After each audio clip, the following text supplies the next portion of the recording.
देखो, यूपी में जिस तरह से लगातार कानून व्यवस्था दम तोड़ चुकी है, ध्वस्त हो चुकी है, ये फिर से जो है उसी का एक उदाहरण पेश हो रहा है।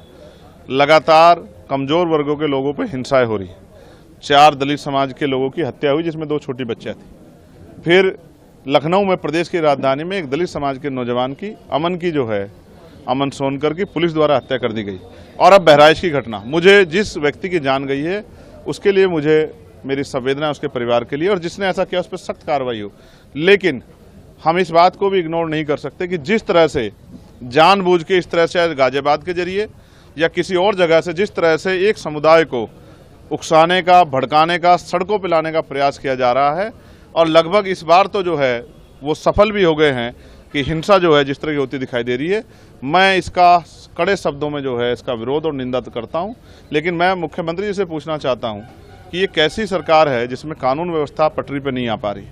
मैं ये भी आग्रह करूंगा कि सब लोग शांति बनाए रखें, और मैं राजनीतिक दलों से भी ये कहूँगा कि राजनीतिक नफा नुकसान को ना देखते हुए सब लोगों को राजनीति से ऊपर उठ के प्रदेश की कानून व्यवस्था सही रहे, इसका ध्यान रखते सब लोगों को शांति की अपील करनी चाहिए।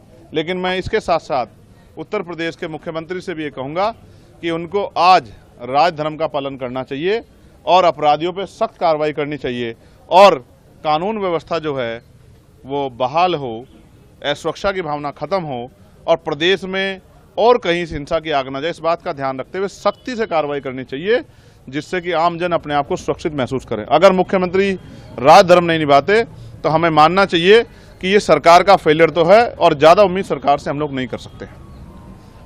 यूपी कांग्रेस राष्ट्रीय अध्यक्ष अजय राय ने कहा है कि पूरे प्रदेश में जंगल राज है, बहराइच में गोलियां चल रही है, मुख्यमंत्री जी को इस्तीफा देकर मठ में वापस चला जाना चाहिए।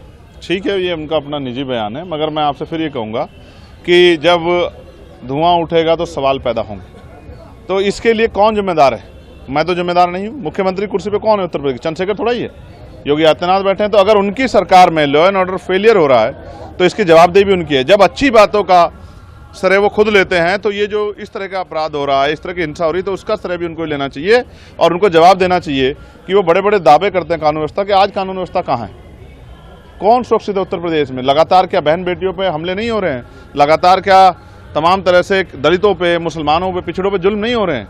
क्या लगातार नौजवानों पे जो है हमले नहीं हो रहे हैं? लगातार किसानों पे हमले नहीं हो रहे हैं? कहीं गुलदार से लोग परेशान हैं, कहीं जो है भेड़ियों से लोग परेशान हैं, लोगों की जीवन रक्षा भी हम लोग नहीं कर पा रहे हैं। तो सरकार कर क्या रही है और किसके लिए काम कर रही?